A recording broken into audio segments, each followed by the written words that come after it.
del Centro Preuniversitario de la Universidad Nacional Mayor de San Marcos. ¿Cómo están, chicos? Los saluda como todos los días lunes.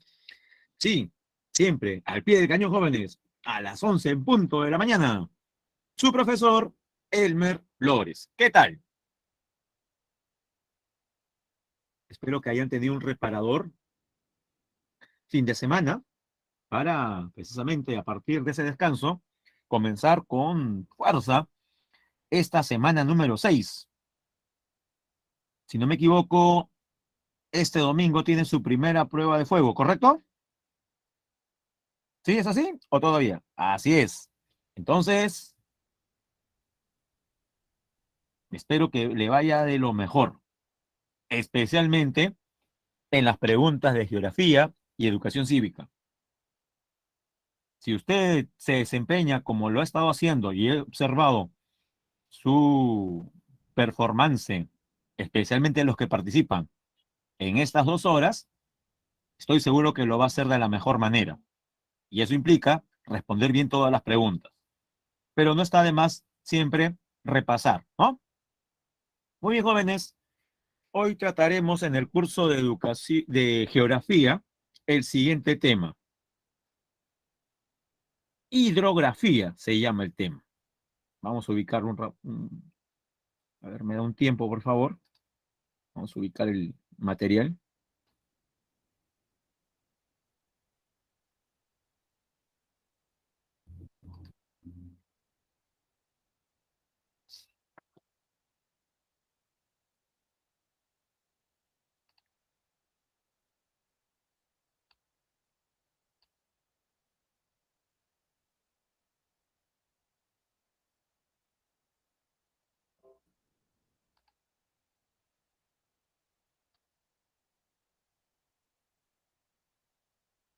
¿Me confirman, por favor, si ya lo está observando?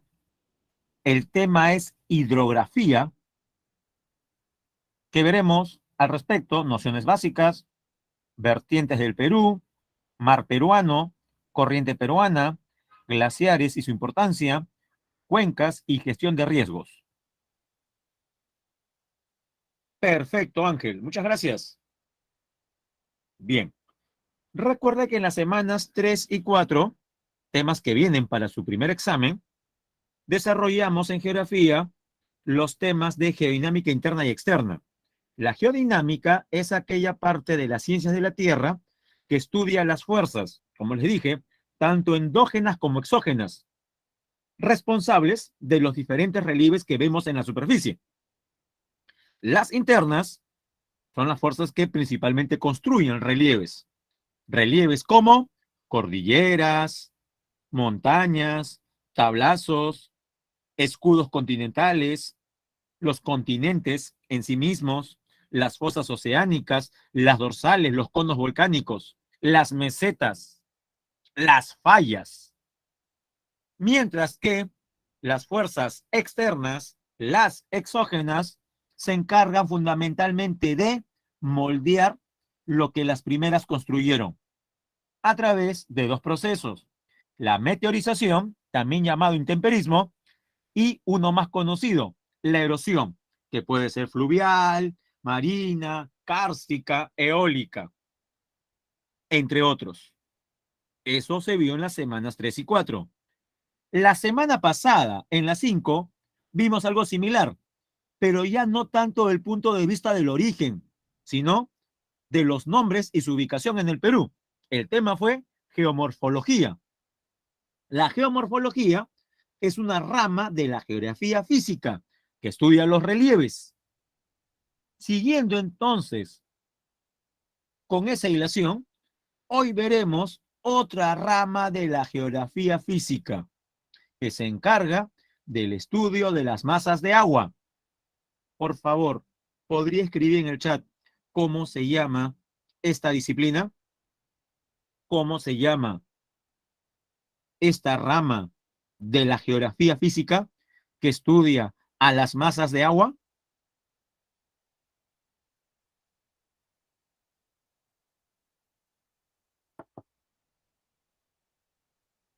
Muy bien, Ariana, Shari, Ángel.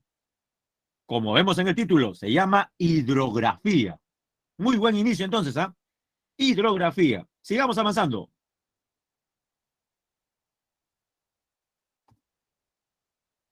Es la ciencia que se encarga de la descripción de todas las aguas existentes sobre la superficie continental, ríos, lagos, pero también las presas. ¿Qué son las presas, jóvenes? ¿Será posible que alguien que no haya desayunado, al escuchar la palabra presa, esté pensando pecho o pierna? ¿A esas presas nos referiremos?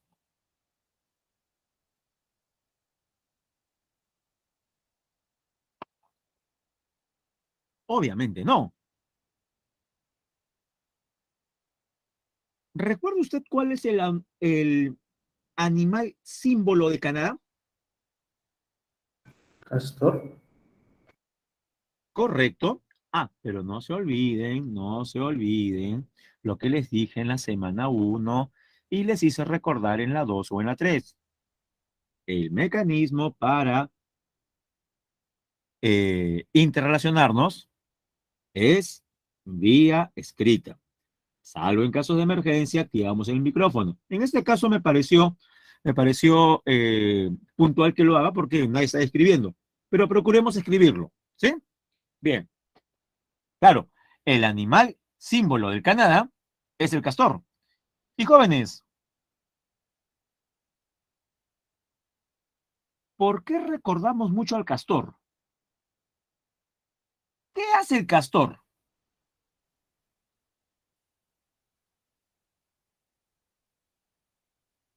¿Acaso no convierte un río en un pequeño estanque a partir de la acumulación de troncos a manera de dique? Ya, y eso que no han egresado de ingeniería civil, ¿ah? Pero lo hacen. Claro.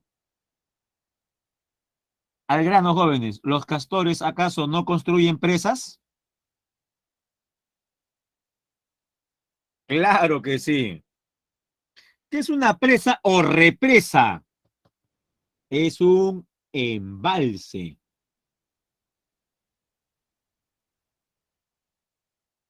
¿Con qué intención los seres humanos construyen presas o represas? Solamente para almacenar agua. Ese es el único objetivo en una represa.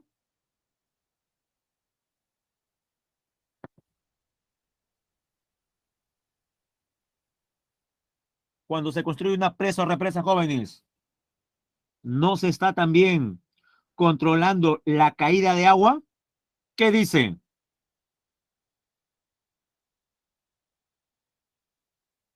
Y si se controla la caída de agua, no se puede generar, correcto, Ángel, electricidad a partir de centrales. Claro que sí. He ahí la importancia de una represa. No es solamente como lugar para almacenar agua.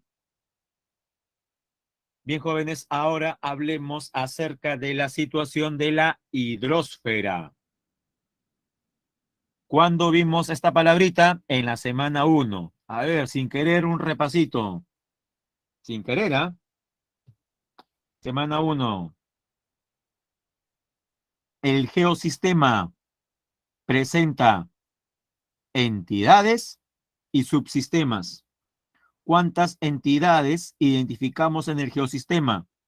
3. Las que no tienen vida, ¿cómo les decimos? Entidades. Las que no tienen vida, entidades abióticas, correcto. Las plantas y los animales, ¿en qué grupo de entidades estarían? Las plantas y los animales estarían en el grupo de las entidades bióticas. Ahí van 2. Y uno diría, profesor, deben ser solamente 2. Bióticas y abióticas. Pero tomando en cuenta que hay un ser vivo que es el que más modifica la naturaleza, Tenemos un tercer grupo de entidades. ¿Dónde estamos nosotros? Las entidades, ¿qué? Antrópicas. Muy bien. Abióticas, bióticas y antrópicas. Ya. Eso es por el lado de las entidades. Ahora dígame, ¿en el geosistema existen subsistemas? Por supuesto. ¿Cuántos subsistemas? Como los dedos de su mano. 5. Yo le menciono características de un componente y usted me dice solamente el nombre. ¿Le parece? ¿Comenzamos? ¿Listos? ¿Ya? ¿Todavía? Ya, comienzo entonces. ¿Cómo se llama el componente sólido del geosistema? Litósfera, correcto. Y ya que respondió litósfera, y es acertada la respuesta, ¿esta litósfera es un solo bloque o son varios bloques? ¿Cuál es la situación de la litósfera?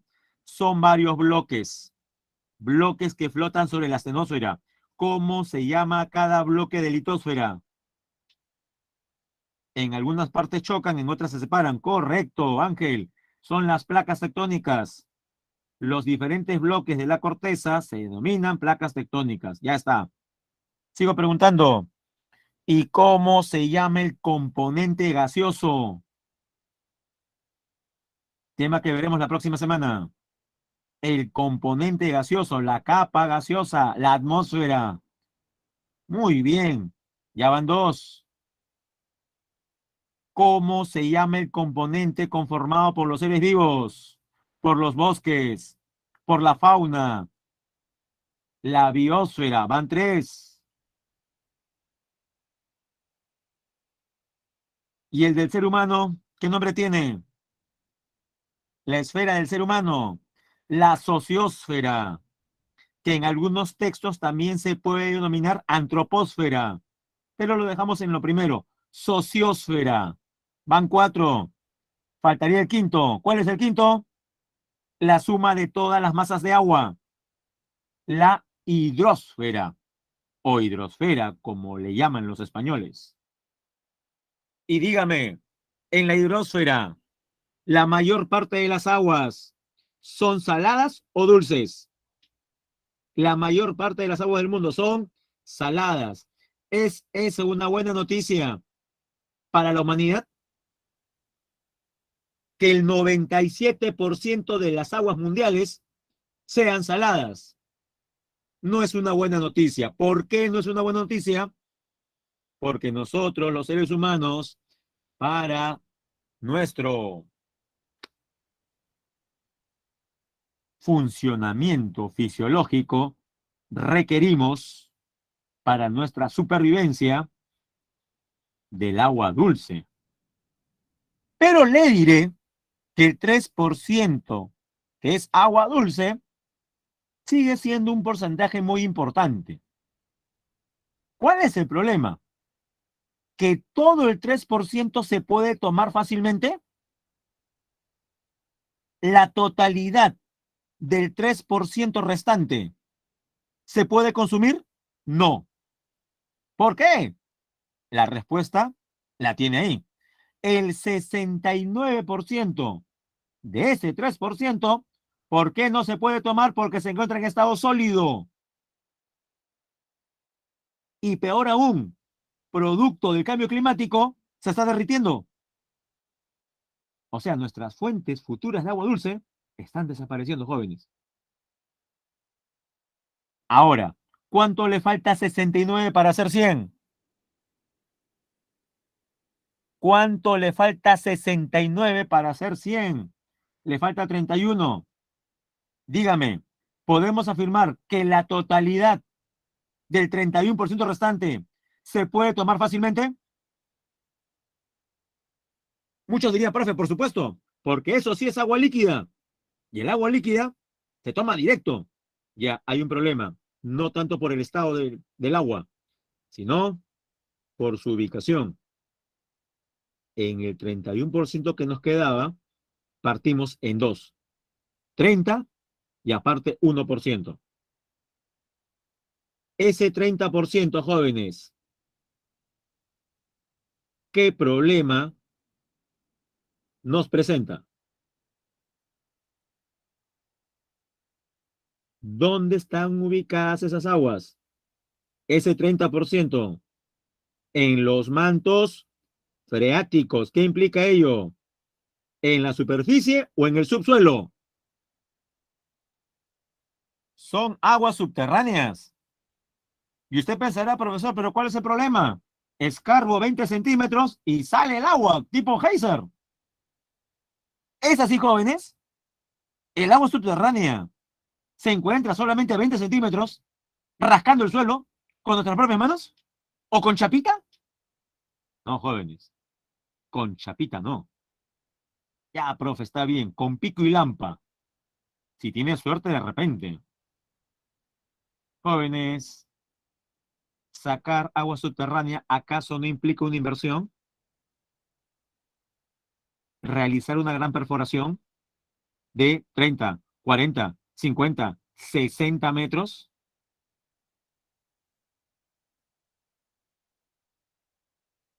No hay maquinaria que se tenga que comprar y motobombas que activar para sacar el agua en contra de la gravedad.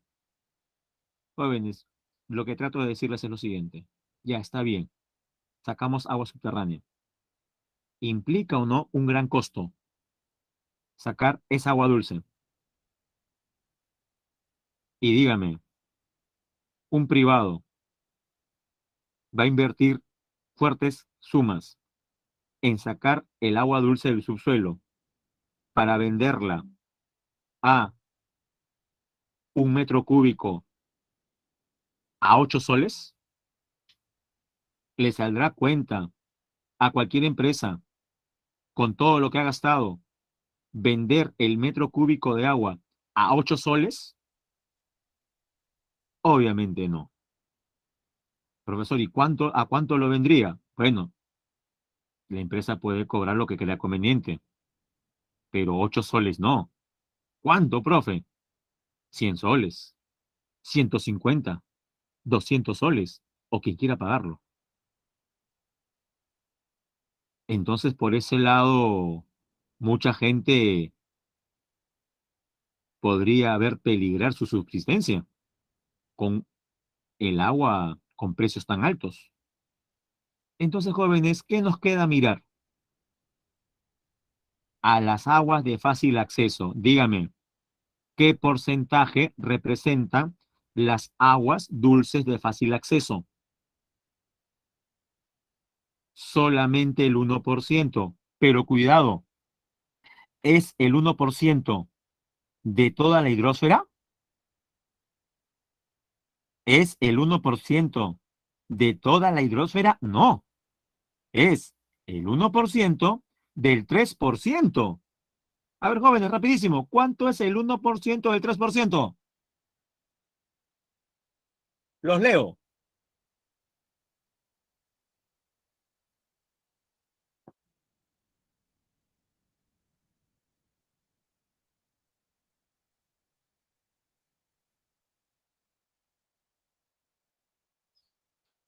Jóvenes, me están asustando.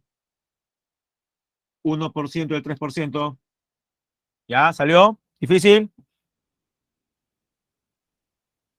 Ah, gracias. 0,03%. Dígame, ¿es esa una cifra que usted considera alta o baja?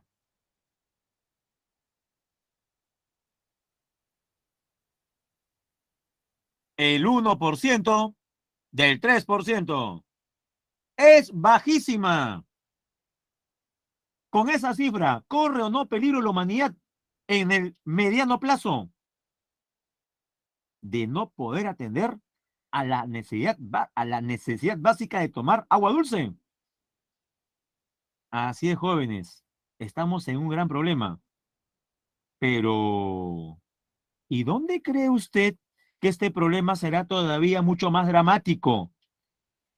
¿En una pradera? ¿En un bosque templado? ¿En un bosque tropical? ¿O en un desierto? ¿Dónde se sentirá más la pegada de esas cifras que hemos visto? 0,03%.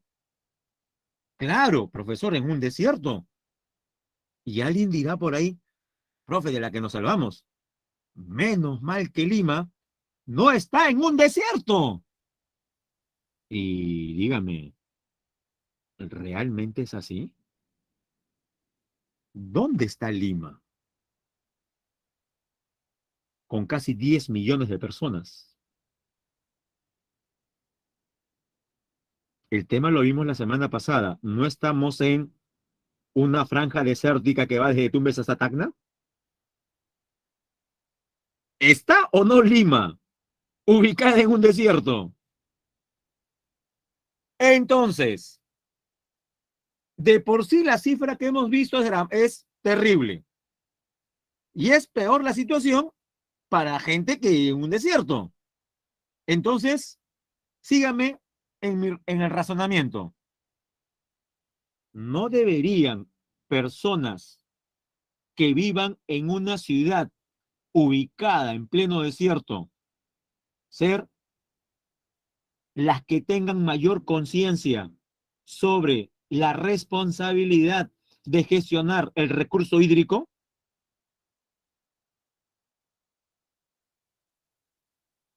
Se supone que sí. Veamos si eso es cierto.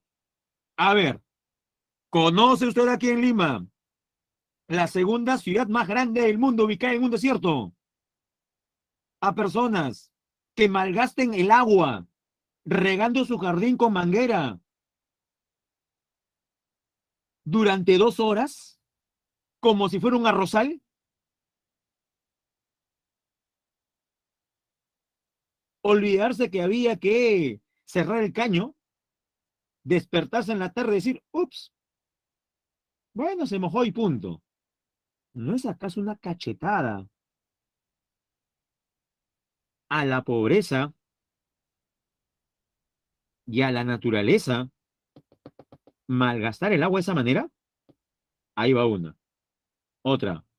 ¿Conoce usted personas aquí en Lima que mientras se cepillan los dientes dejan correr el agua del caño? Y es una pregunta a nivel familiar. ¿Alguien en su familia hace eso todavía?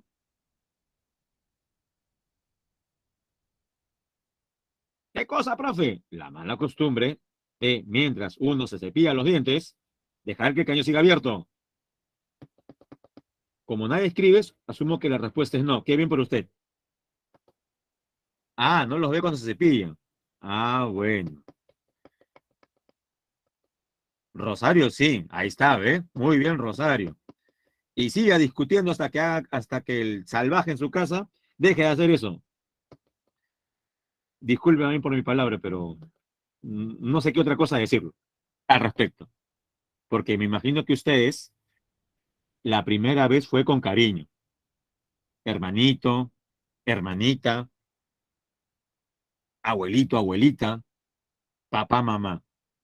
Cierra el caño, saca un vaso, llénalo, ya si quieres conveniente, y te vas enjuagando. No es necesario que el caño siga abierto. Y usted todavía pensó, si hablo con cariño a las personas, la gente debe entender. Al día siguiente, igual. Otro ejemplo, por ahí lo leí. ¿Acaso usted no tiene vecinos que especialmente en verano hacen competencia en las puertas de sus casas por quién tiene la piscina inflable más grande? O peor aún, personas que todavía en pleno siglo XXI, con tantos problemas ambientales que existen, jueguen a los carnavales. ¿Acaso no son muestras de un egoísmo hacia el resto de las personas con respecto a la administración del agua?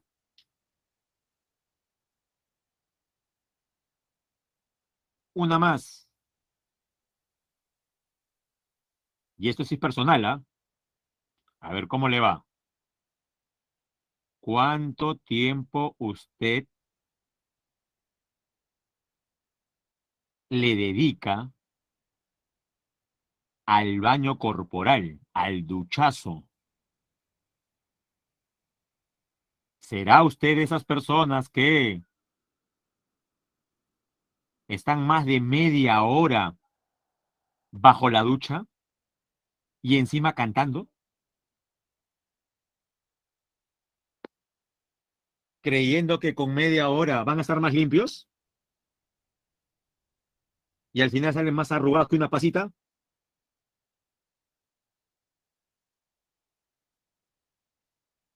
No es necesario estar 30 minutos. Sí, profe, yo soy limpio, no tiene que ver con limpieza. Por ejemplo, su compañero Frank dio en el punto exacto. Profe, 3 minutos porque hace frío. Bueno, así no haga frío, pero está bien. Recuerden esto. Fue parte de una campaña en Europa hace algunos años. Tu ducha, tu baño, debe durar lo que dura tu canción favorita. Ese es el reto, jóvenes. Profe, es decir, 4 minutos en promedio. Ya, 5. Le damos un minuto más. ¿Sí? ¿Está bien? Ya, más uno, 5. A ver, todos los aquí presentes, ¿qué me dicen? Puede intentar hoy día, porque hoy día se va a bañar, ¿sí o no? ¿Eh? Hoy día se va a bañar. Hoy día, luego del almuerzo, luego de practicar comidas al domingo, luego de salir a correr media horita al menos, en su ducha de las 6 o 7 de la noche, porque no quiero que se resfríe tampoco más tarde. ¿Puede intentar usted bañarse en 5 minutos? ¿Puedo arrancarle ese compromiso el día de hoy? A ver si se puede. ¿O seguirá usted bañándose en 30 minutos? Y mientras el agua sigue escurriendo, innecesariamente. A ver, inténtenlo. ¿Ya? Por el bien del planeta, por el bien de la población, especialmente en Lima, de los sectores que no tienen agua, administremos mejor el recurso. Recuerde, vivimos en un desierto e increíblemente, en pleno desierto, hay gente que juega carnavales todavía. Hay gente que tiene su piscina armable.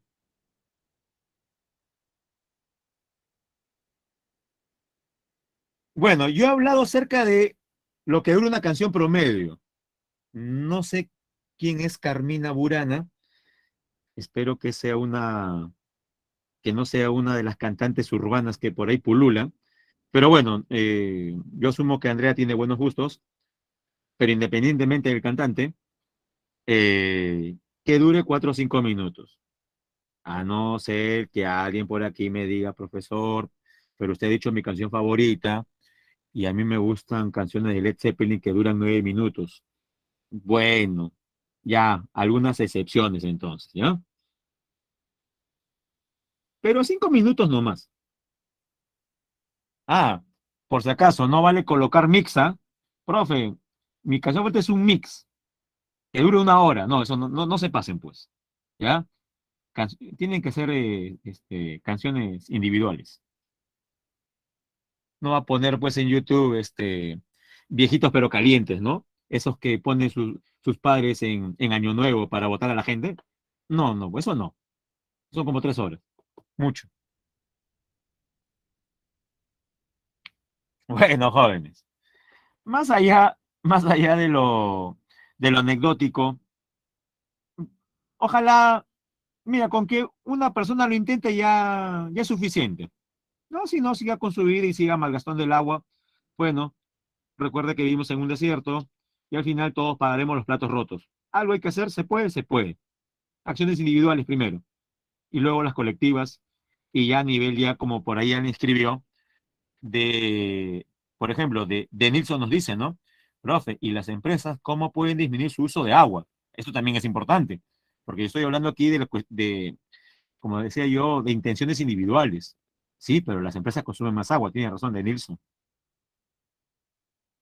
Bueno, eh, a la pregunta de Nilsson, que sus sistemas operativos sean más eficientes en cuanto a consumo de agua, pero tiene que ver ya con la estructura propia de la empresa, ¿no?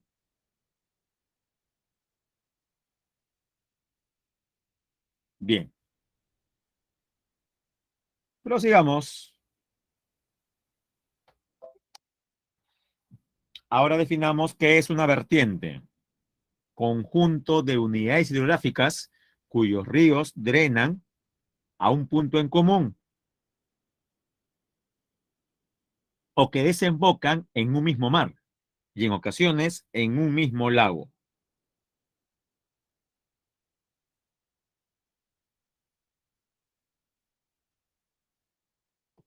Ya. Primer punto aquí. ¿Podemos asumir que vertiente es sinónimo de cuenca? Los leo, jóvenes. Vertiente es sinónimo de cuenca. Espero al menos 5 respuestas para...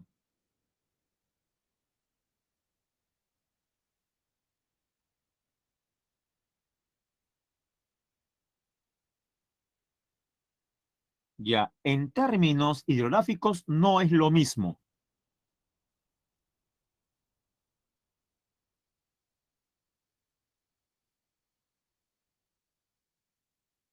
Veamos las diferencias. Primero, todo río, escuche bien, todo río forma su propia cuenca. Mire el gráfico de la izquierda. En el gráfico primero se nota con color azul medio morado el río.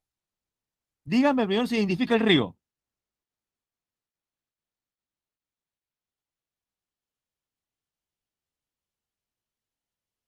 Creo que sí, ¿no? ¿Se ve el río? Muy bien. Ya, ese es el río. Hay un territorio de color verde, verde claro, ¿correcto?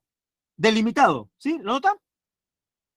Ya, ese territorio de color verde, ¿cómo se llama? Ya, esa es la cuenca. Una cuenca es la región drenada por un río principal y sus afluentes, o sea, los ríos secundarios. Ahora bien, esta cuenca limita o no con otras cuencas. Claro, por el norte limita con la cuenca de otro río y por el sur lo mismo. Al grano, jóvenes. ¿Qué pasa si nosotros juntamos, alineamos todas las cuencas de esa zona? Ejemplo, el río Rímac forma su propia cuenca. Por Puente Piedra pasa el río Chillón, que forma su propia cuenca. En Lima Sur, por Tablada, está el río Lurín, que forma su propia cuenca. Ahí tiene tres cuencas vecinas. La del Chillón, Lima Norte, la del Rímac y la de Lurín, Lima Sur. Pregunta, jóvenes, ¿esas tres cuencas tienen más cosas o tienen muchas cosas en común o no? ¿Se parecen o no? las tres cuencas. A ver, ¿sobre qué aspecto dirá usted? Primero, los tres ríos mencionados, Chillón, Rímac, Lurín, ¿son cortos o largos? A nivel nacional, ¿son ríos cortos o largos? Cortos. Ahí va una similitud. Vamos por la segunda. Poco caudal, abundante caudal. ¿Cómo son los tres ríos? Poco caudal. Ya van dos. Tercera característica. Si tienen poco caudal, ¿son navegables? Los tres ríos no son navegables. Cuarta característica. ¿Mantienen el caudal parejo todo el año? No. Es decir, ¿son regulares o irregulares? ¿Qué régimen prevalece? Irregulares, son de régimen irregular. Ahí van cinco características. Sexta característica. ¿Dónde nacen? ¿En la costa o en la sierra? Estos ríos, ¿dónde nacen? ¿En la costa o en la sierra? Nacen en la sierra. De un nevado. Los tres ríos nacen de deshielo de un nevado. Séptima característica. Los tres ríos, ¿dónde terminan? ¿Terminan o no en el mismo océano? Por supuesto, ¿qué océano? El océano Pacífico. Ya, se ha dado cuenta de algo. Los tres ríos tienen similares características. Pregunto yo, desde Tumbes hasta Tacna, ¿podemos decir lo mismo? ¿O es solamente en Lima?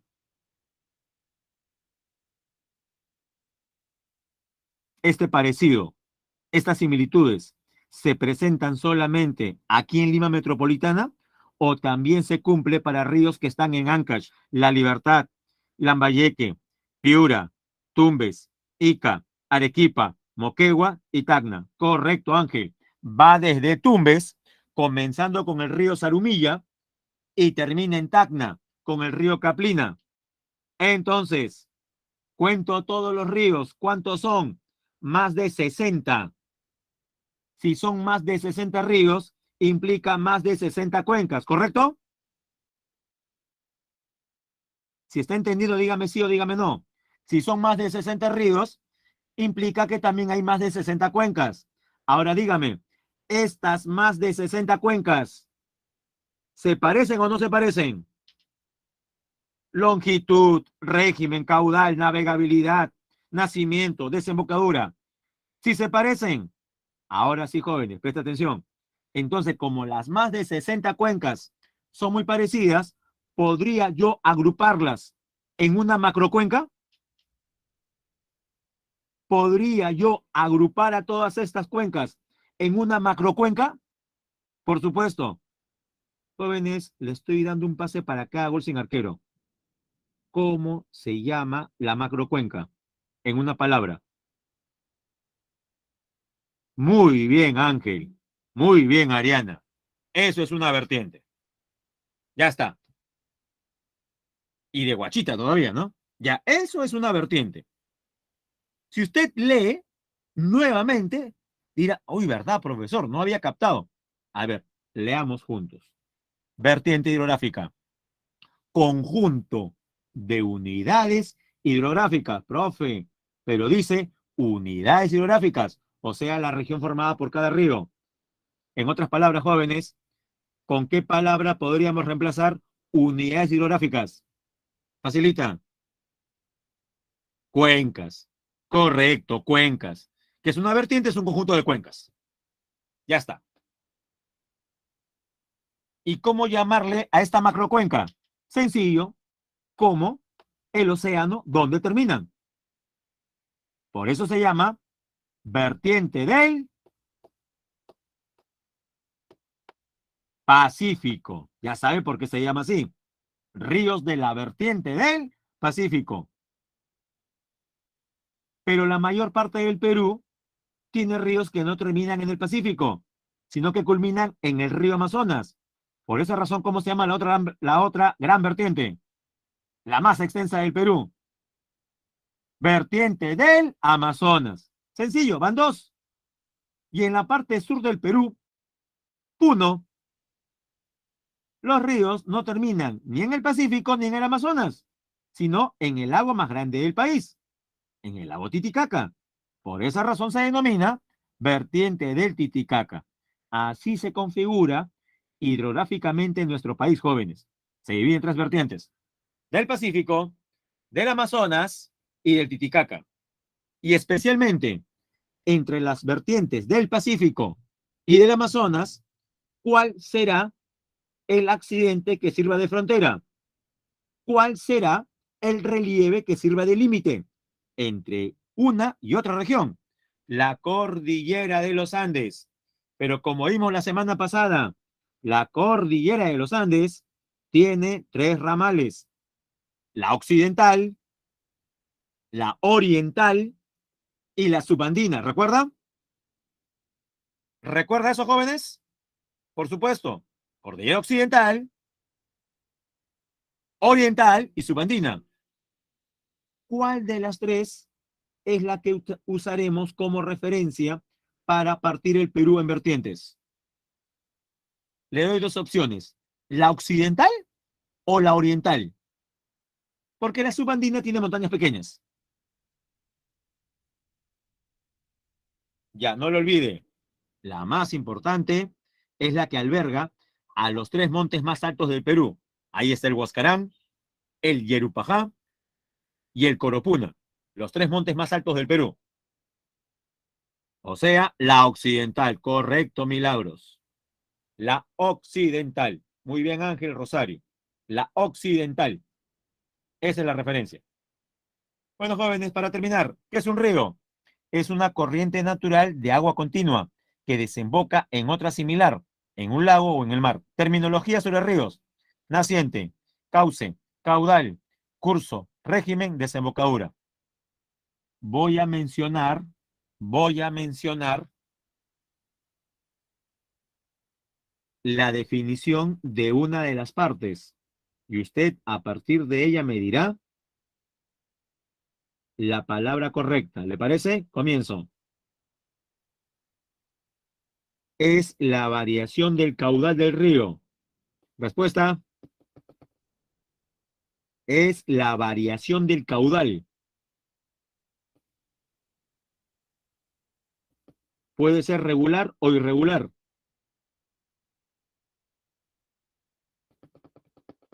Es la variación del caudal. Puede ser regular o irregular. Y la respuesta es régimen. Cuidado, ¿ah? La respuesta es régimen, la variación del caudal. ¿Qué significa regular? Que el río mantiene un caudal. Irregular, no lo mantiene. Ejemplo, el río Rima. Ya, segunda pregunta. ¿Es el volumen de agua de un río? Es el volumen de agua de un río. Eso está fácil. Caudal, correcto. Caudal. El caudal determina la navegabilidad. Tercera, sobre ríos. Es la longitud total del río. Es su recorrido. Lo que mide el río, desde su naciente hasta su desembocadura. Muy bien. Nombre: curso. Curso es la longitud. Si curso es la longitud, responda, ¿cuál es el río de mayor curso a nivel mundial? El Amazonas, por supuesto. ¿Cuál es el río de mayor curso en territorio peruano? Cuidado, no es el Amazonas. ¿Cuál es el río de mayor curso a nivel nacional? El Ucayali. Así es, Milagros. Y ya que hablamos de vertientes, ¿cuál es el río de mayor curso en la vertiente del Pacífico?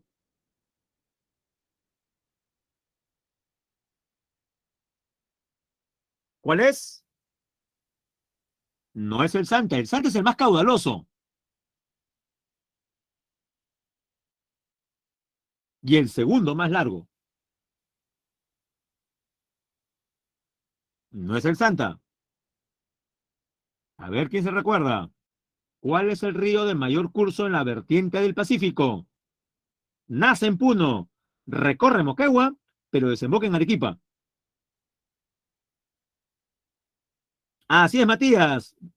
El Tambo, el río Tambo, es el más largo de la vertiente del Pacífico. Y ya que sabemos que el río Ucayali es el más largo de la vertiente del Amazonas y del Perú, el Tambo de la vertiente del Pacífico, faltaría solamente un tercer río. Ya se imagina lo que voy a preguntar. ¿Cuál es el río más largo de la hoya hidrográfica del lago Titicaca? Espero sus respuestas en el chat.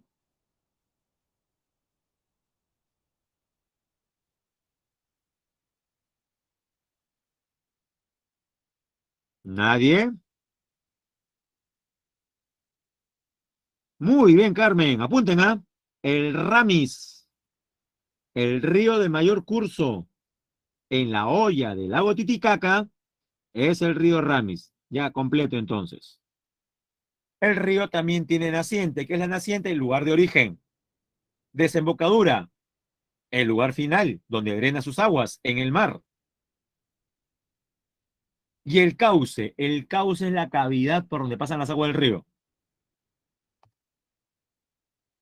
Mirando el mapa, de color verde, ¿qué vertiente tenemos? En el mapa del Perú hay tres colores, amarillo, verde y marrón. El verde corresponde, jóvenes, ¿a qué vertiente?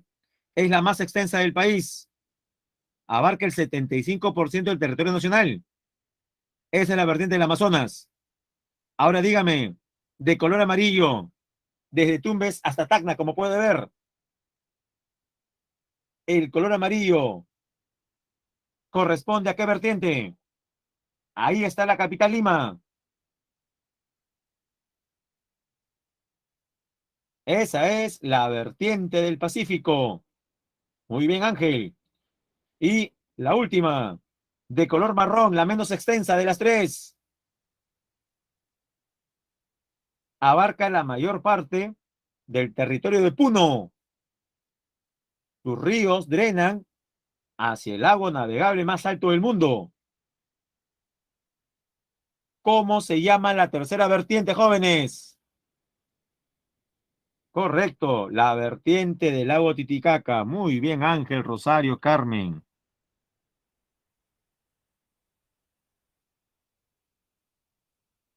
Marleni, correcto, Marleni.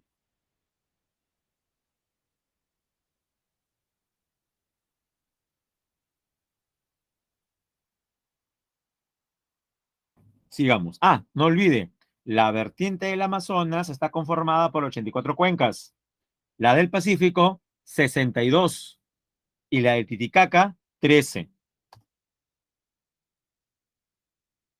Hablemos de la vertiente del Pacífico, conformada por 62 cuencas.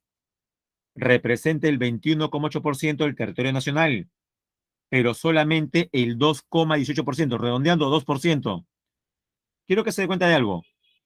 La vertiente del Pacífico solamente tiene el 2% de la disponibilidad de agua dulce. Pregunto, ¿la vertiente del Pacífico solamente contiene al 2% de la población también? Porque si en la vertiente del Pacífico vive el 2% de la población del Perú, la cifra estaría muy bien, porque habría homogeneidad, ¿no le parece? El 2% del agua del Perú para el 2% de la población del Perú. Pero, ¿es así? En la vertiente del Pacífico, ¿vive el 2% del Perú?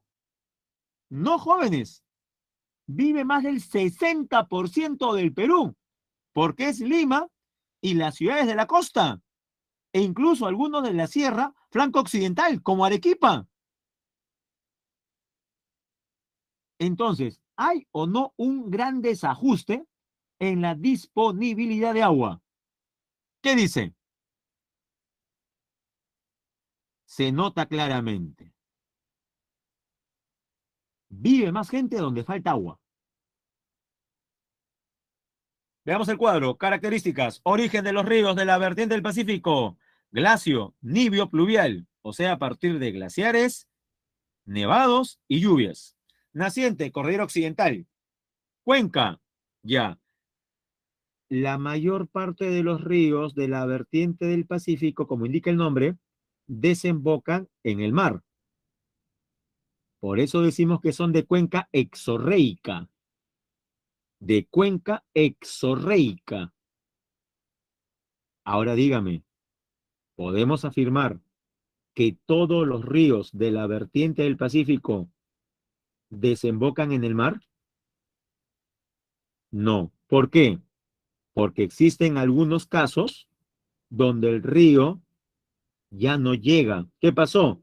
Se secó, se evaporó, se infiltró en el subsuelo. Ya no hay agua. Profe, ¿todo el río? No. Hasta una parte. Luego desapareció. Dígame, ¿qué nombre se aplica a ese tipo de ríos? ¿Qué cuenca tienen esos ríos que ya no llegan al mar? Ya, apunte. Muy bien, Rosario. Son ríos de cuenca arreica. Así se llaman, ríos de cuenca arreica. Mejor ejemplo, el río Ica. Otros, el río Caplina de Tacna o el río Culebras en Ancash. Cauce, rocoso. Curso, corto. Recorrido, andino costeño. Régimen, irregular. Caudal, poco, por ende no son navegables. Escorrentía, según pendiente. No tendrán mucho caudal, pero sí tienen potencial hidroeléctrico. Son ríos torrentosos. Se tienen mucha fuerza. Veamos los principales ríos. De Tumbe, de norte a sur. Comenzamos en Tumbe, frontera con Ecuador. Río Cerumilla, desemboca en Boca de Capones, frontera Perú-Ecuador. Río Tumbes, desemboca en Delta. Ahí encontramos a los manglares. Único río navegable de la costa. Sus aguas han sido usadas para el proyecto binacional Puyango-Tumbes, con Ecuador. Río Chira es el de mayor crecida de la vertiente. En verano, producto de las lluvias, se desborda, afectando a la ciudad de Sullana. Segundo de mayor caudal detrás del río Santa. Represa de Poechos y el reservorio de San Lorenzo son obras que se han construido en su cuenca.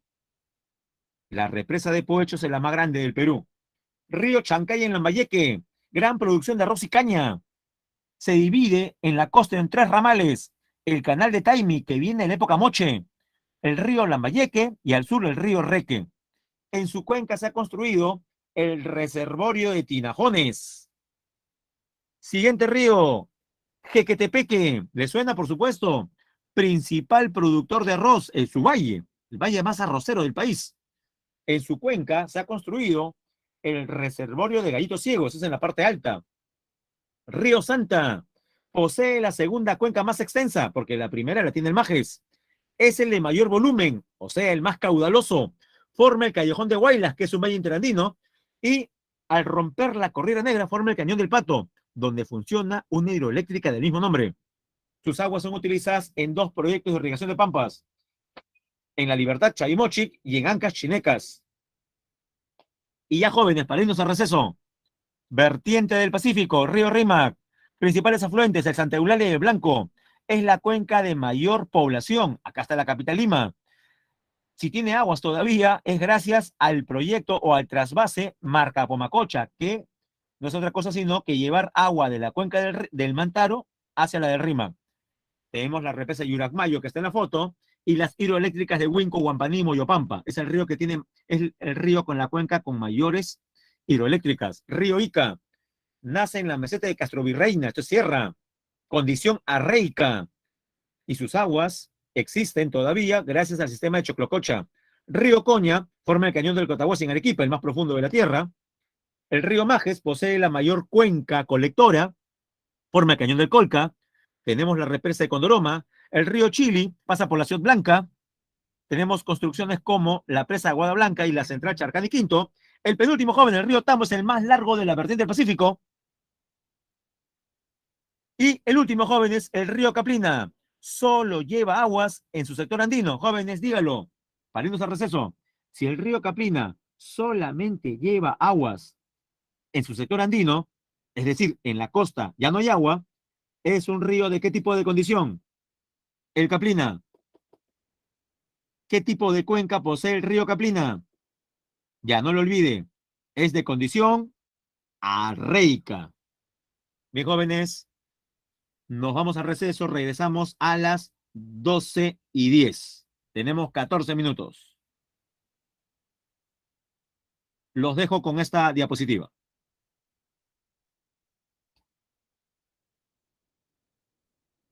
Bien, jóvenes, retomamos la clase. Son las 12:10. ¿Están todos presentes? A ver, algunos digan sí en el chat.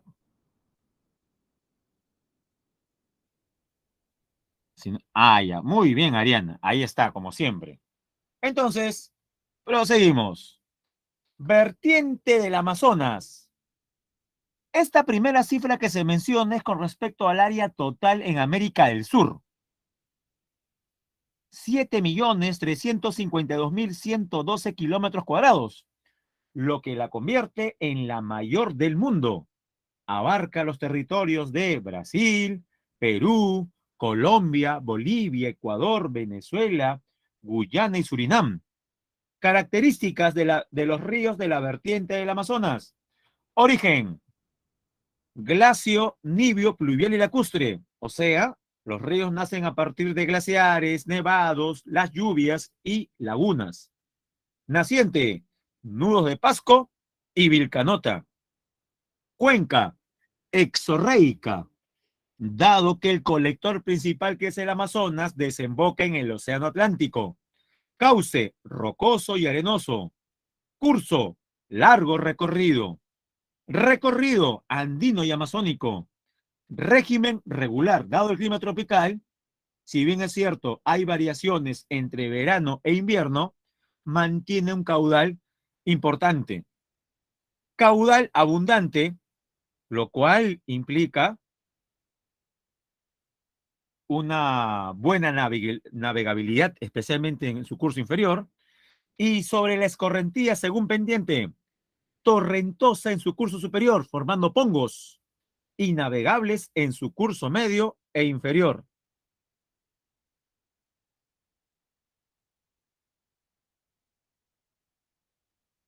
Prosigamos.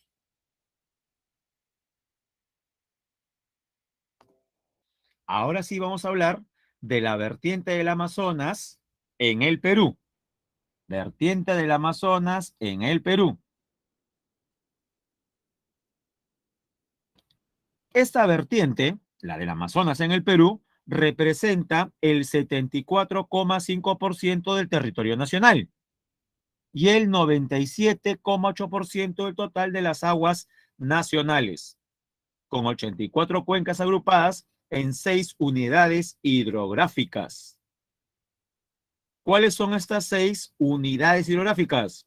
Bueno, tenemos la intercuenca del Amazonas propiamente, que abarca ríos como el Nanay, el Napo, el Putumayo y el Yavarí. También tenemos la del río Ucayali, con ríos como el Apurímac, Mantaro, Tambo y Urubamba. La del río Yurúa, con el río del mismo nombre. La del río Purús, con el río del mismo nombre. La del río Madre de Dios y la del río Marañón, con cursos fluviales como el del Morona, el Pastaza, el Tigre, el Santiago y el más importante, afluente del Marañón, el río Guayaga.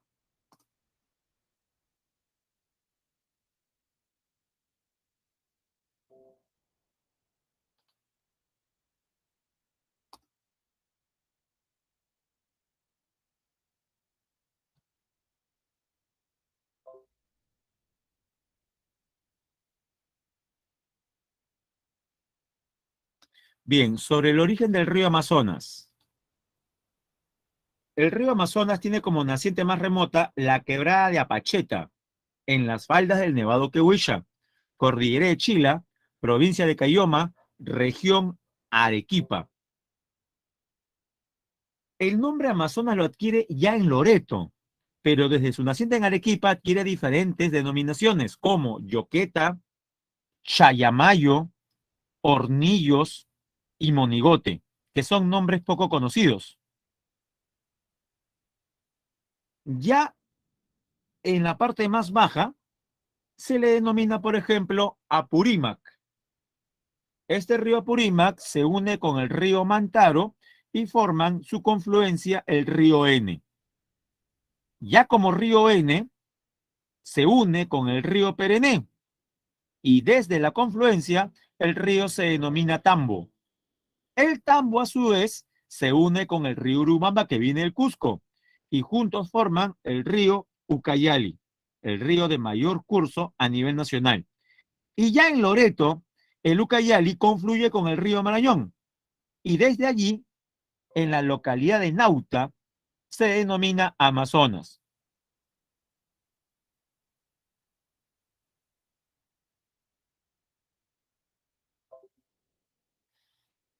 Ahora es el turno de hablar de la última vertiente, la olla hidrográfica del lago Titicaca. Se ubica en el sector sur andino. Está integrada por 13 cuencas y representa el 3,6% del territorio nacional. Alberga el 0,56% de las aguas nacionales. Quiero que observe bien el mapa y dígame lo siguiente. ¿La vertiente del Titicaca abarca solamente territorio peruano?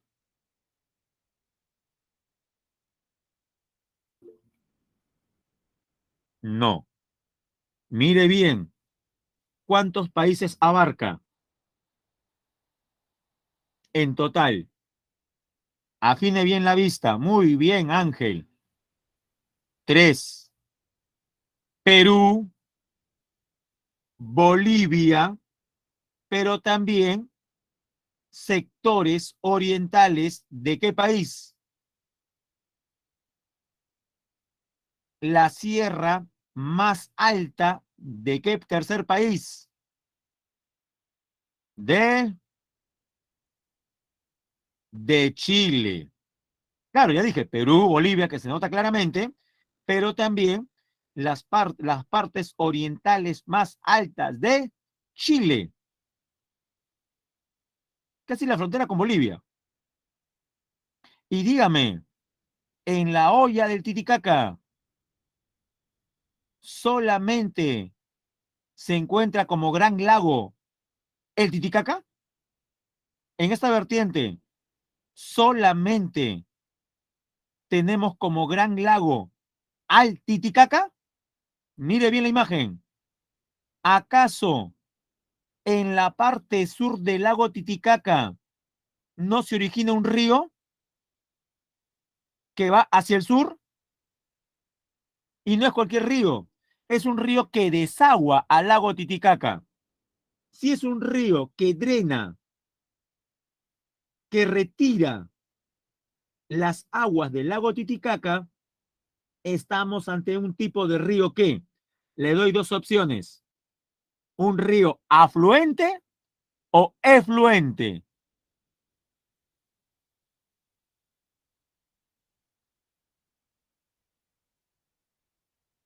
Correcto. Los ríos que retiran agua son efluentes. ¿Y cómo se llama? Sencillo. Recuerde que es el río que desagua al Titicaca. Como es el río que desagua, se le llama río desaguadero. Este río desaguadero, mire bien el mapa, ¿dónde culmina? ¿Acaso no termina en otro lago que está cerca a la ciudad boliviana de Oruro? ¿Logra ver el otro lago, jóvenes? Por supuesto, pero no sale el nombre. Escribe en el chat cómo se llama ese lago al sur de Oruro, donde termina el río Desaguadero. Así es, Carmencita. El lago Popó.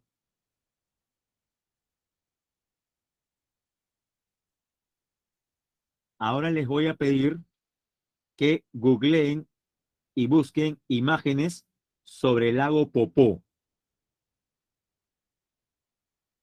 y el apocalipsis ambiental que padece. A ver, jóvenes, en 5 segundos. Google Popó, lago Popó. Ponga imágenes y dígame si no es desgarrador, no es dramático lo que usted está observando. ¿Qué es lo que ve seguramente? Peces muertos. Hay una donde se ve una embarcación volteada en pleno desierto. Muchos se preguntarían, profesor, ¿qué hace una embarcación en pleno arenal? Es que ahí había un lago. Desapareció. Víctima del cambio climático. Y pensar que hay gente que cree que el cambio climático es un cuento chino, que es una invención del gobierno chino. Nada más falso. Ahí tiene usted un ejemplo o una consecuencia, ¿no? Del cambio climático. Bien, características de los ríos de la vertiente del lago Titicaca. Origen, glacial y pluvial. Glacial y pluvial. Naciente, cordilleras de Carabaya y volcánica. Cuenca, los ríos no culminan en el mar, cuenca endorreica. Cauce rocoso, curso corto recorrido.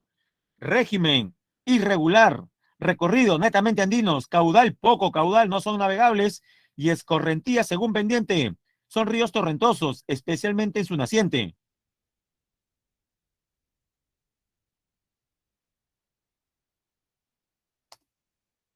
Veamos los ríos más importantes. Vertiente del Titicaca. Comencemos por el río de mayor longitud y también el más contaminado. ¿A quién tenemos ahí? Al río Ramis.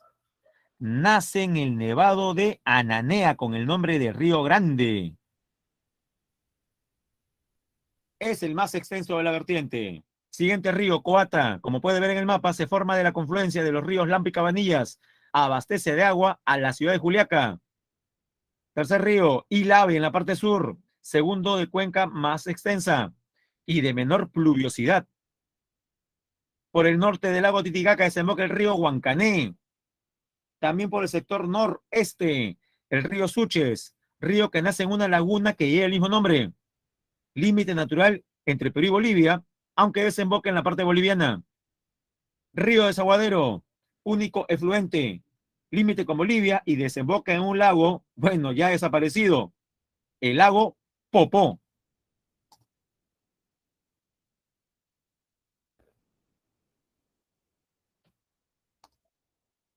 Y para terminar, jóvenes, veamos otras masas de agua. Mar peruano, datos sintéticos, dimensiones, área, 626.240 kilómetros cuadrados, ancho 200 millas, que equivalen a poco más de 370 kilómetros. Profundidad, en Tacna, en la parte sur, sobrepasa los 6.550 metros bajo el nivel del mar. Regiones, identificamos dos zonas. La región norte, localizada entre Boca de Capones e Illescas en Piura, y la región centro-sur, desde Illescas hasta la frontera con Chile. Las temperaturas en el norte, de 20 a 22 grados, porque estamos más cerca del Ecuador. En el centro, por ejemplo, frente a Lima, de 17 a 19 grados centígrados.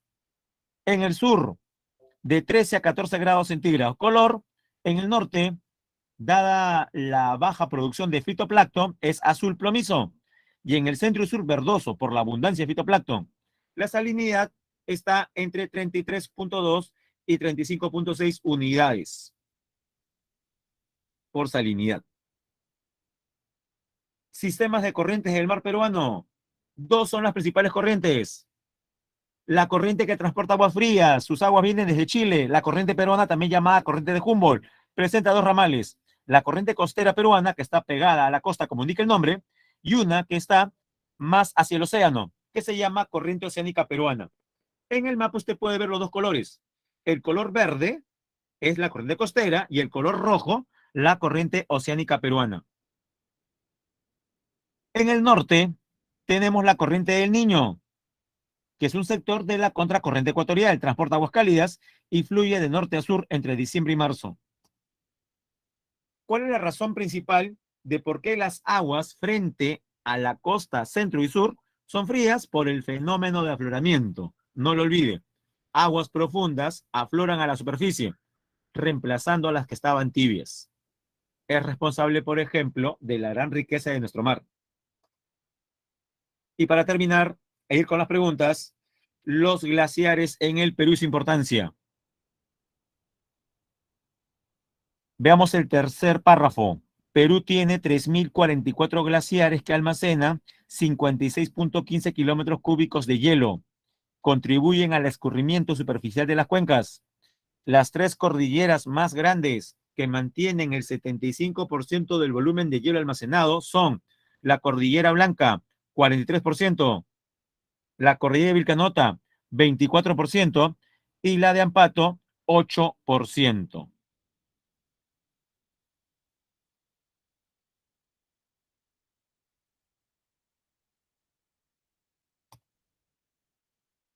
Y vemos aquí a las cordilleras o a los nevados que sufren el proceso de deglaciación.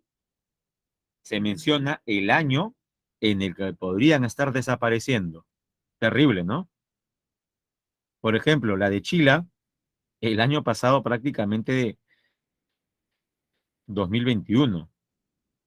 El próximo año, la de Chonta, la Viuda, 2034, 2024. Ah, se me olvidaba. Dado que estamos hablando del manejo de un recurso tan importante como el agua, es necesario un manejo de cuencas responsable. ¿Qué es el manejo de cuencas? Es una de las formas de administración de un territorio.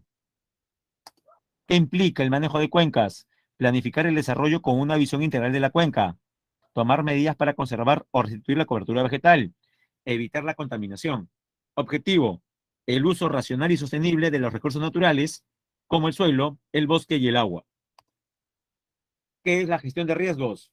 Definición, es la anticipación a los desastres, es decir, tomar las medidas adecuadas para prevenir o mitigar las consecuencias de cualquier fenómeno natural, reduciendo así las pérdidas humanas y materiales. Esta es gestión de riesgos. ¿Qué es un riesgo?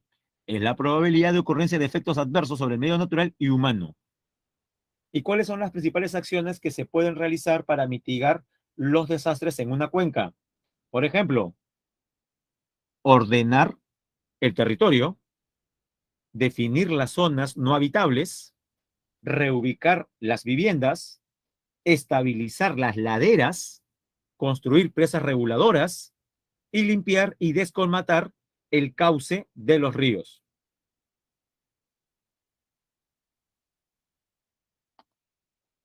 Pregunta número 1, jóvenes.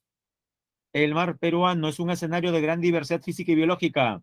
Al respecto, identifique las características que corresponden al sector centro-sur. Al sector centro-sur. Dice la primera, por la baja latitud sus aguas son de naturaleza cálida. Pregunto, ¿en el sector centro-sur las aguas son cálidas? No, son frías. Falso, entonces.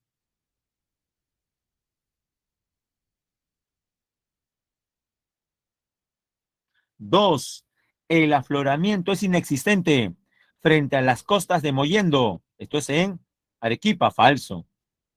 Tres, posee alta viscosidad y favorece la flotabilidad del plancton. Verdadero. Se encuentra influenciado por la corriente de Humboldt. Verdadero. La clave sería entonces la letra D, jóvenes. 3 y 4.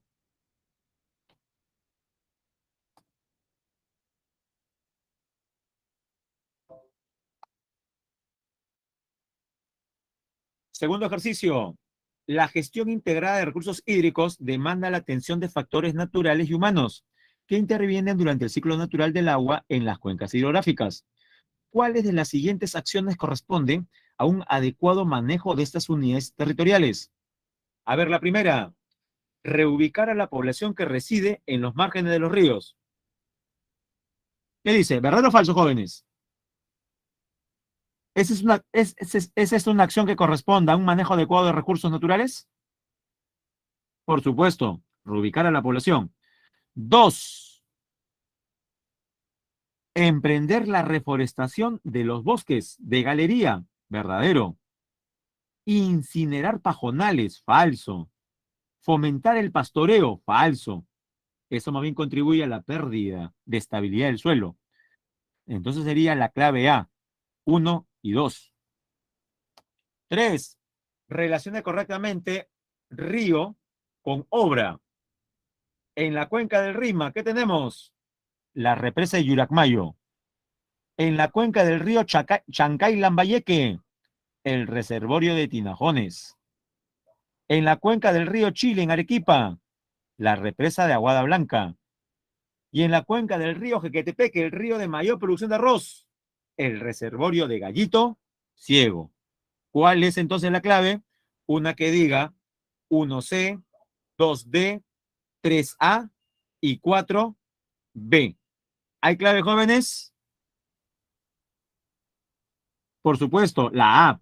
3, la A. Y la 4. El Perú tiene el mayor número de glaciares tropicales del mundo. Por ejemplo, tenemos el nevado tropical más alto, el Boscarán, los cuales se constituyen como una importante reserva hídrica. Sin embargo, estos se vienen reduciendo alarmantemente durante las últimas décadas. Al respecto de este proceso, identifique el valor de verdad de los siguientes enunciados. Reduce la capacidad de albedo, favoreciendo el incremento de la temperatura global. Eso es verdadero. Albedo se relaciona con el color blanco de los glaciares y su capacidad de reflejar la radiación. 2, incremente el número de lagunas en la región andina y con ello el riesgo de desastres, correcto. 3, gracias al derretimiento, se entiende que de los glaciares, se dispondrá de mayor agua dulce. Eso es verdad, pero dice aquí en un largo plazo, no en el corto plazo. Luego no va a haber agua, la 3 es falsa, por lo de largo plazo. 4, altere el caudal natural de los ríos, afectando la permanencia de diversas especies. Eso es correcto. Jóvenes, entonces la clave sería una que diga verdadero, verdadero, falso, verdadero. ¿Hay clave, jóvenes? La letra C. Si no logró copiar, ahí va. 1D, 2A, 3A y 4C. Bien, vamos a dejar de compartir.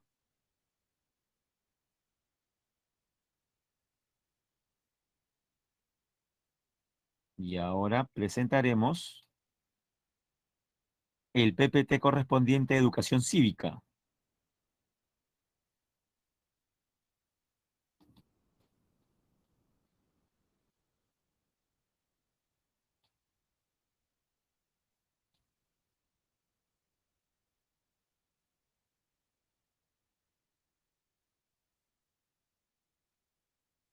Ya. Muy bien, jóvenes.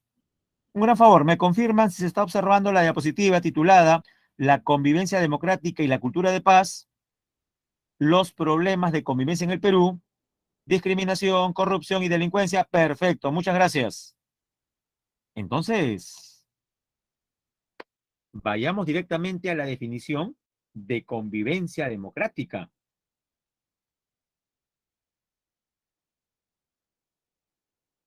Ya, ahí va. ¿Qué es?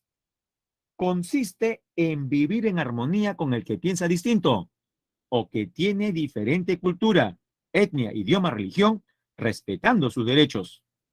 Es aceptar la diversidad, valorar la tolerancia y comprometerse solidariamente con el respeto de los derechos humanos y las libertades de todos.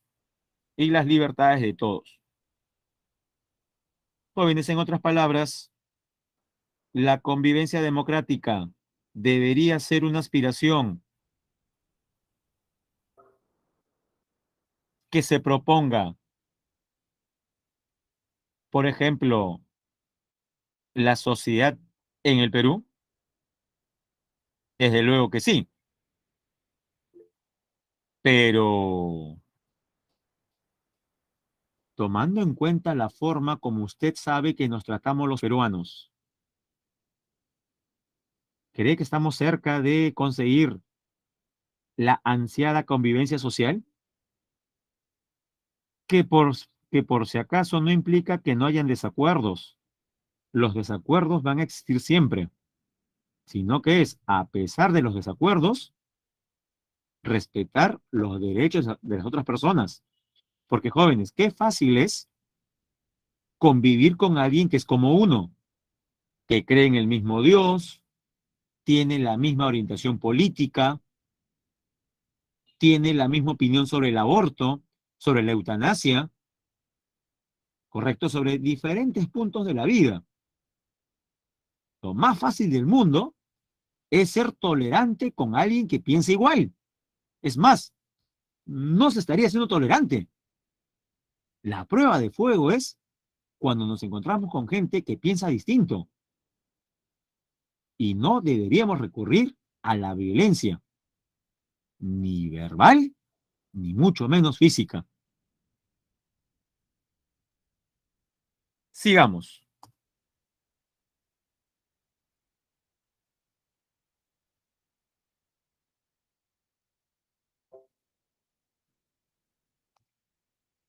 Y si queremos convivir democráticamente, tendríamos que, desde muy pequeños, haber cultivado ciertas herramientas sociales que nos permitan con mayor facilidad poder vivir en armonía. Por supuesto, ¿cuáles serían estos valores? Ahí tenemos algunos. Consenso es la decisión en conjunto teniendo en cuenta la opinión de la mayoría. Igualdad es tener todos los mismos derechos sin importar ninguna condición. Respeto es el reconocimiento del valor que uno tiene de sí mismo y los demás. Pluralismo es la actitud de reconocimiento a la diversidad de opiniones o pensamientos diferentes. Tolerancia es la capacidad de escuchar y aceptar las diferencias. Libertad es la capacidad de pensar y decir lo que uno cree conveniente. Ahora que ya sabemos qué cosa es la convivencia democrática y qué valores se necesitan para conseguirla, hablemos de lo que es una cultura de paz. La educación es muy importante. Una educación basada en una cultura de paz nos acercará a la meta, al objetivo de una sociedad democrática. Bueno, la cultura de paz es un conjunto de valores, actitudes, tradiciones, comportamientos y estilos de vida basados en el respeto a la vida, el fin de la violencia, la promoción y la práctica de la no violencia. ¿Qué implica la cultura de paz? La promoción de la democracia y los derechos humanos. Implica erradicar la pobreza y las desigualdades, promover el desarrollo económico, no solamente el crecimiento, sino el desarrollo, eliminar todo tipo de discriminación, así como solucionar las controversias mediante el diálogo. De todas maneras, jóvenes, la situación es complicada porque tenemos que enfrentarnos a cierta problemática. ¿Cuáles son las amenazas a la convivencia en el Perú? Yo sé que usted puede darnos hasta más de 10 amenazas, pero en clase veremos tres: la discriminación, la corrupción y la delincuencia. Díganme, la primera imagen, la primera foto, ¿le trae algún tipo de recuerdo? ¿Alguna vez en el recreo de su colegio llegó a presenciar algo como que se ve, como lo que se ve en la primera foto?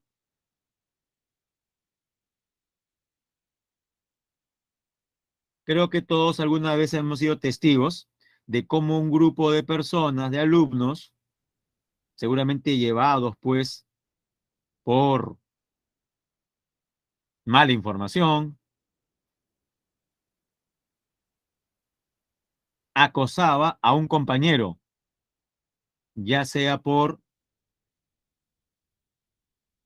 su condición social, económica, la forma de hablar, la procedencia geográfica, el color de piel, el tipo de cabello, si es alto, si es bajo, la contextura,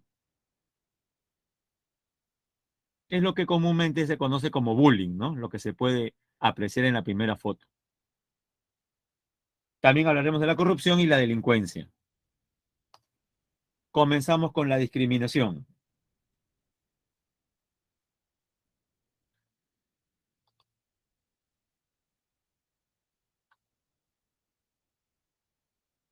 Para que se produzca un acto discriminatorio, se deben configurar tres elementos. Veamos el primero.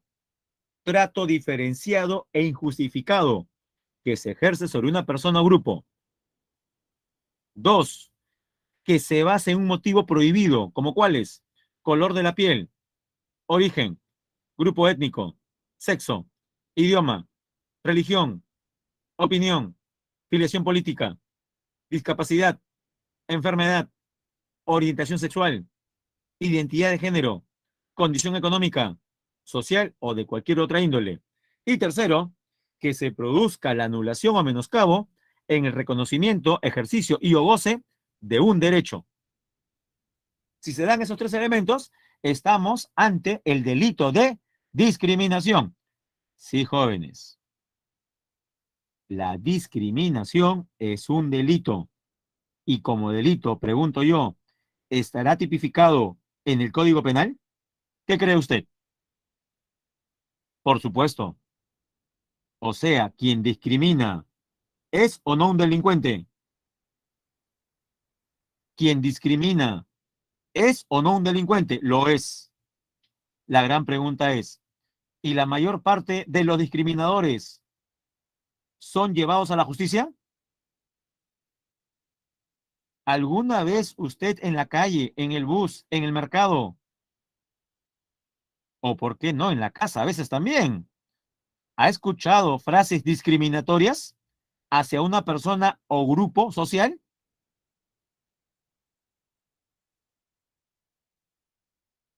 Muchos podrían estar pensando, profesor, la verdad que todos los días escucho en el mercado frases hirientes hacia cierto grupo de personas. Sí, pues jóvenes, a eso hemos llegado. ¿Saben qué es lo peor? Naturalizar la discriminación, creer que es normal. No solamente eso, hay gente en el Perú que llega a afirmar que no existe discriminación y aquellos que hagan la observación al respecto son resentidos sociales, ¿no? Personas que, ¿cuál es el término favorito que les he leído? Ah, personas de cristal que por todo se molestan. Si bien es cierto hay gente que es más sensible que otra, recuerde que sí vivimos en una sociedad donde la discriminación está a flor de piel. Y no me refiero solamente a la discriminación como por razones étnicas, que llamamos racismo, sino otras. Por ejemplo, cómo se le llama la discriminación basada en el lugar de procedencia de una persona o personas?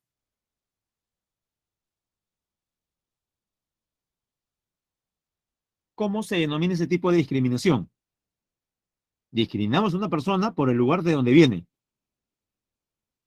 O sea, no es de los nuestros. No nació aquí, es de otra zona. Correcto, la xenofobia. ¿Y existe discriminación relativa al género en el Perú?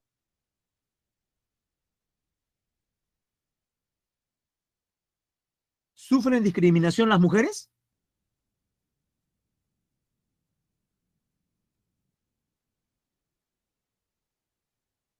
Habría que ser, pues, una persona muy despistada para decir que no. Existen. y lo llamamos machismo. Veamos otros casos, otros ejemplos. Principales tipos de discriminación. Ahí está. Social es un trato despectivo a una persona o grupo social distinto. Étnico es la desvalorización de la cultura de un grupo social determinado.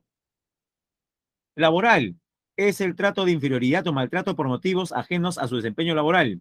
Religioso es la que ejercen personas o grupos de ellas contra quienes tienen creencias distintas.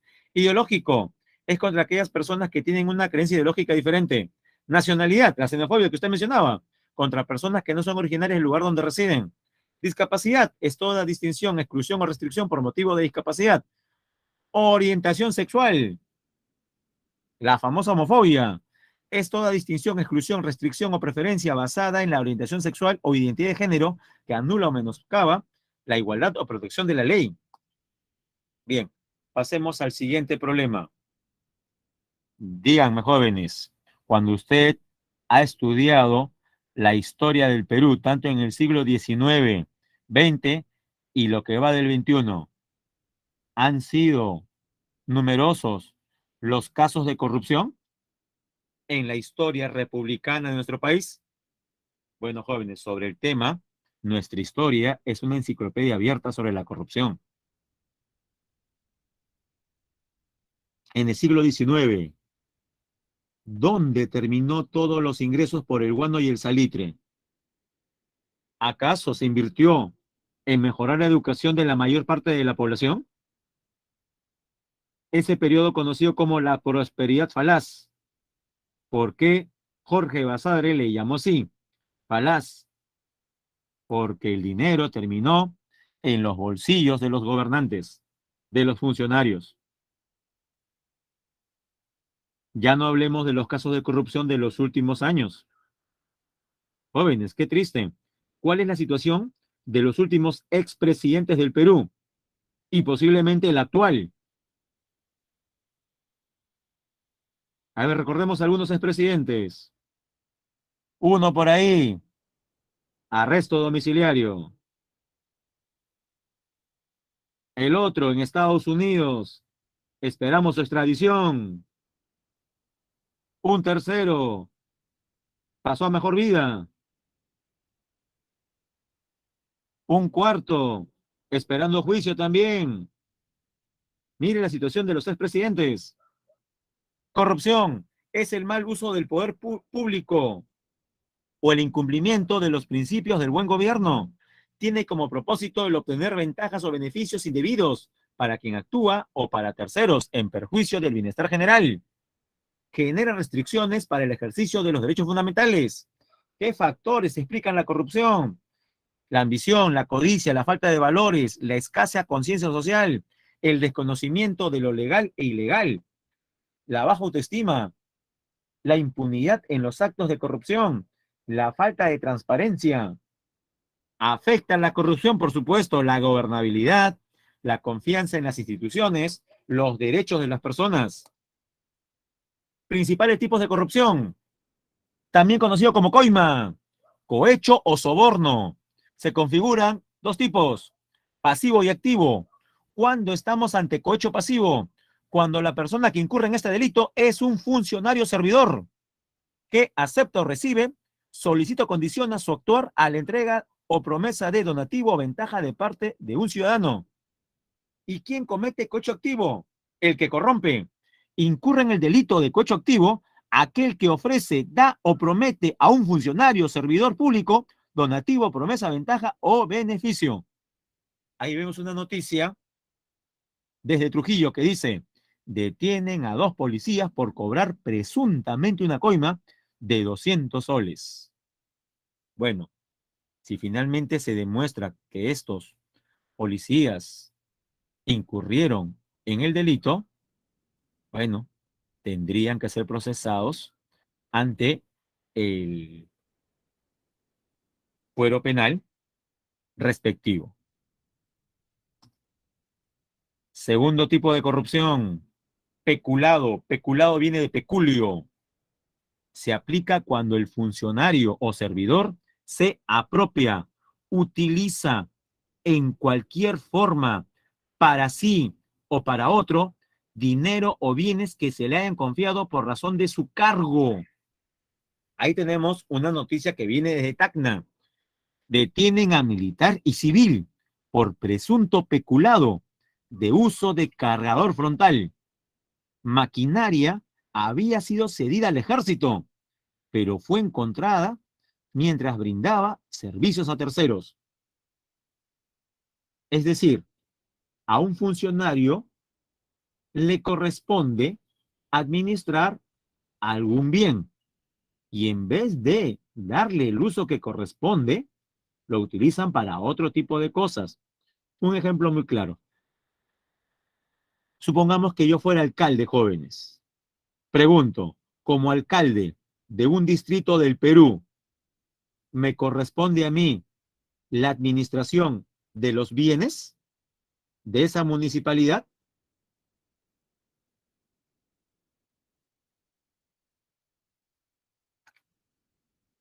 Les preguntaba, por supuesto, profesor, tiene razón. Si usted es alcalde, no, usted tiene que velar por todos los bienes de la municipalidad. Sí, en el papel.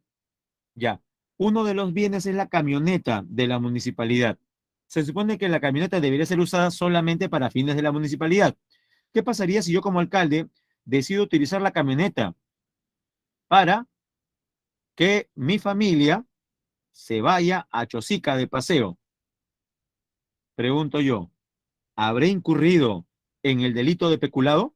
Darle ese uso a la camioneta de la municipalidad para fines familiares. ¿Será un ejemplo de peculado? Ahí tiene un ejemplo de peculado.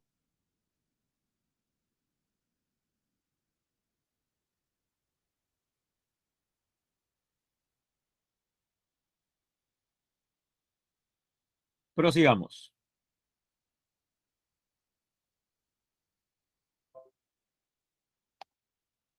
Tercer tipo de corrupción, la colusión, que viene de coludir.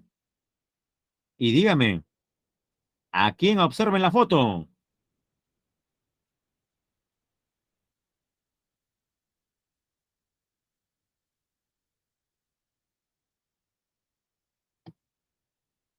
Y usted dirá, profesor, ¿y cuál es la situación del expresidente Toledo? Bueno, usted sabe que se encuentra en Estados Unidos y esperamos que la justicia peruana por fin logre su extradición. Profe, ¿para que vaya preso? Bueno, para que enfrente a la justicia. Y si él es inocente, demuestre con pruebas que lo que se le acusa es mentira. O sea, cumplir el debido proceso. Ahora yo le pregunto, ¿cree usted que a él le convenga enfrentar a la justicia peruana? Yo creo que no.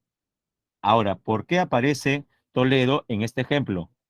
Porque recuerde que durante su gobierno se firmaron los contratos para que una empresa brasileña finalmente se haga, no, responsable de la construcción de una carretera. ¿Recuerda qué carretera? Que aún falta completar. Carretera que uniría la costa atlántica brasileña con la costa pacífica peruana. De ahí su nombre. ¿Carretera qué? La carretera interoceánica. Bueno, ¿qué es colusión? Es la asociación delictiva que realizan servidores públicos con contratistas, proveedores y arrendadores con el propósito de obtener recursos y beneficios ilícitos, perjudicando al Estado o entidad u organismo del Estado a través de concursos amañados o peor todavía, sin realizar estas adjudicaciones directas. Sigamos. Malversación de fondos. Un funcionario servidor incurre en el delito de malversación cuando da al dinero o bienes que administra una aplicación definitiva diferente de aquella a la que han estado destinados. Cobro indebido. El cobro indebido se da cuando un funcionario servidor, abusando de su cargo, exige o hace pagar o entregar contribuciones o sueldos o remuneraciones no debidas o en cantidad que exceda la tarifa legal. Un dato para tener en cuenta, el 79% de alcaldes de Lima tiene investigaciones fiscales o denuncias. Increíble. Recuerde que en octubre elegimos autoridades locales y regionales. Y el último, jóvenes, la delincuencia se refiere a los delitos cometidos por una persona o grupos organizados contra la ley y merecedores de castigo por la sociedad. ¿Qué factores explican la delincuencia?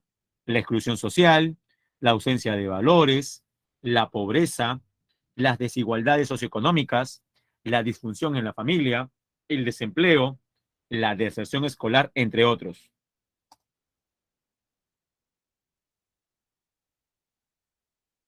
Según el Código Penal, los delitos se tipifican de la siguiente manera. Tipos de delitos, entonces: contra la vida, el cuerpo y la salud, homicidio, aborto, lesiones, exposición al peligro, abandono de personas en peligro. Contra la libertad, violación a la libertad personal, violación de la intimidad, violación de domicilio, violación del secreto de las comunicaciones, proxenetismo. Contra la dignidad humana, trata de personas y explotación. Contra los derechos intelectuales, delitos contra los derechos de autor y conexos, delitos contra la propiedad industrial, delitos tributarios, contrabando, defraudación fiscal, elaboración y comercio clandestino de productos. Seguimos. Contra la tranquilidad pública, delitos contra la paz pública, terrorismo, contra el patrimonio, hurto, extorsión, robo, estafa, abigeato, apropiación ilícita, delitos informáticos, receptación. Ah, pregunta Rosario acerca de las diferencias entre culposo y doloso, tiene que ver con la intencionalidad. Así es. O sea, nos respondemos, ¿hubo o no hubo dolo, por ejemplo? Ahora le diré que finalmente, a veces, la realidad de los hechos no determina el tipo de delito, sino el buen abogado que uno pueda conseguir para que, con lo que se sabe de información, pueda realizar una defensa. Lastimosamente, ahí sí, en la sentencia final de este tipo de procesos judiciales, pesa bastante el expertise del abogado. Por eso es que a veces, a pesar que todos hemos visto por televisión, por las cámaras, que se incurrió en tal delito, no, incurriendo en algunas argucias, los abogados, ¿no? Logran cambiar la figura. Sigamos. Delitos ambientales, contaminación, delitos contra los recursos naturales, responsabilidad funcional e información falsa, contra la seguridad vial, velocidad excesiva, conducir bajo efectos de tóxicos, contra la familia, matrimonio ilegal, delitos contra el Estado civil, atentados contra la patria potestad, omisión de asistencia familiar, contra la humanidad, genocidio, desaparición forzada, tortura, discriminación, manipulación genética. Y para terminar, contra la fe pública, falsificación de documentos. Mire la foto. Quirón Bamba. Adolescentes consiguen DNI en Azángaro. ¿Sabía usted de la existencia de un jirón llamado Azángaro en el centro de Lima? No muy lejos del Poder Judicial. Bueno, ahí tenemos una noticia ahí. Contra el honor, calumnia, injuria, difamación, contra el patrimonio cultural, delitos contra los bienes culturales, el huaqueo, por ejemplo, contra los poderes del Estado y el orden constitucional, rebelión, sedición y motín, contra el Estado y la defensa nacional, atentados contra la seguridad nacional y traición a la patria, delitos que comprometan las relaciones exteriores, delitos contra los símbolos y valores de la patria. Bien, jóvenes, nos quedan 5 minutos. A ver, comenzamos. Ejercicio 1.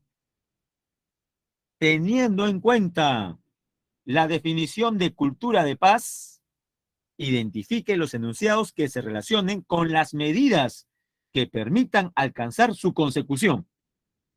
Hay 4 enunciados. Identifiquemos cuáles permiten alcanzar la cultura de paz. Veamos la primera. La erradicación de la pobreza, el analfabetismo y la reducción de las desigualdades entre los pueblos. Verdadero. El incremento progresivo de políticas asistencialistas por parte del gobierno en zonas urbanas. Falso. La eliminación de toda la forma de discriminación racial, xenófobas e intolerancias conexas. Verdadero. La formulación de leyes que permitan a la población aplicar justicia de forma directa. Falso. Jóvenes, ¿cuál sería la clave entonces? Si la clave, si los enunciados correctos son 1 y 3, marcamos la letra B. Muy bien, Ángel. La B, 1 y 3. Ejercicio 2. La discriminación es un problema social recurrente en el Perú que se busca erradicar, pero una de las dificultades para acabar con este mal es el hecho que las personas no denuncian el ser o haber sido víctimas de este maltrato. Esto se debe a diferentes factores. Tomando en cuenta la información, determine el valor de verdad de los siguientes enunciados respecto a las posibles causas. ¿Por qué la gente no denuncia cuando es víctima de discriminación? 1. La inmediata acción de rechazo de la población a estos comportamientos.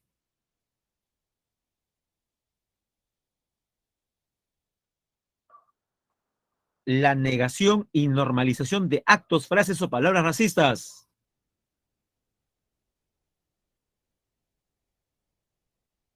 La aplicación de drásticas sanciones penales a los denunciados.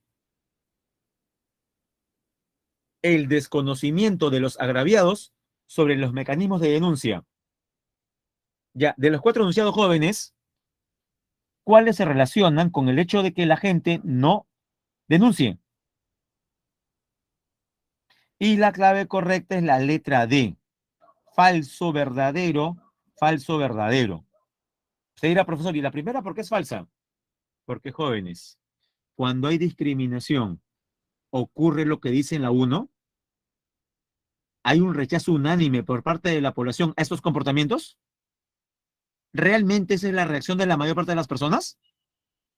¿O cuando hay discriminación, acaso, a pesar de todas las evidencias, no existen personas que tratan de defender la discriminación y decir cosas como, pero por algo habrá dicho eso, ¿no? Nadie es loco. Seguramente se lo merece. ¿Acaso, jóvenes, cuando nos enteramos de que una mujer ha sido víctima de violencia por parte de su pareja, no existen hombres y hasta mujeres que dicen cosas como, pero ¿qué habrá hecho la mujer? O cosas por el estilo? Lastimosamente, lastimosamente, el primer enunciado no es correcto porque eso no pasa en el Perú, o no es muy común en todo caso. Lo ideal sería que ocurra lo uno, que ante un acto discriminatorio hay un rechazo total de la población, pero no suele ocurrir. En cambio, sí vemos la 2 y la 4, la negación y normalización y el desconocimiento de los que son víctimas de discriminación sobre los mecanismos de cómo denunciar. Vamos a la 3 entonces. Relacione tipo de delito y su caso correspondiente. A ver, veamos. Contra el patrimonio. Contra el patrimonio. Una banda de extorsionadores cobra cupos. Sería 1 con B. 2. Contra la fe pública. Un joven adquiere un carnet universitario falsificado. 3. Contra la libertad. Una señorita viene siendo acosada por el instructor de su gimnasio. Y contra la vida, el cuerpo y la salud. Un padre de familia es asesinado por evitar que su hija sea asaltada. Terrible. Jóvenes, entonces en la pregunta 3, ¿cuál es la clave? La clave que tenga la relación 1B, 2C, 3D y 4A. ¿Hay clave o no hay clave? Sí, la C. Y la última, jóvenes, nos vamos con esta, para que ya puedan almorzar. Relacione los tipos de corrupción con su respectivo ejemplo. A ver, veamos cómo le va. Cohecho pasivo. Con la D, un inspector de transporte urbano solicita una suma de dinero a un conductor de taxi. 2. Tráfico de influencias. Con la C, un alcalde distrital pide a un gerente del municipio que contrate los servicios de una determinada empresa de propiedad del hermano de dicho alcalde.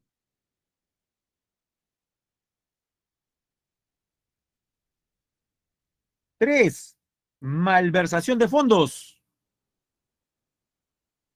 Un director de escuela decide usar parte del dinero del mantenimiento preventivo para la adquisición de uniformes para los docentes.